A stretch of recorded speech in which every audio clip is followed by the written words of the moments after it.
આ માથ ઊંચા થતો જવું આહીરનો આશરો એમને નથી કહેવાતો.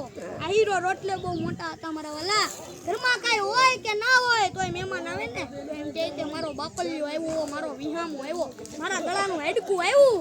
એમ કરી ગડગડતી દોટ કાઢી પોતાના પેંડ પીરી દે. ખાલી અનાજ નહીં પણ પોતાના પેંડ પીરી દે. એને મારા આહીરનો ઉજળો ઇતિહાસ કહેવામાં આવે છે. એટલે તો કહું છું કે અમારા ગામમાં નીકળવામાં વાંધો ના હોય તો કે કરાણ અમારા ગામમાં એક ખોયડું હોય ને કોના બાપની તેવડ છે કે અમારી સામે નબળી મીટ કરીએ કે ભલામણા.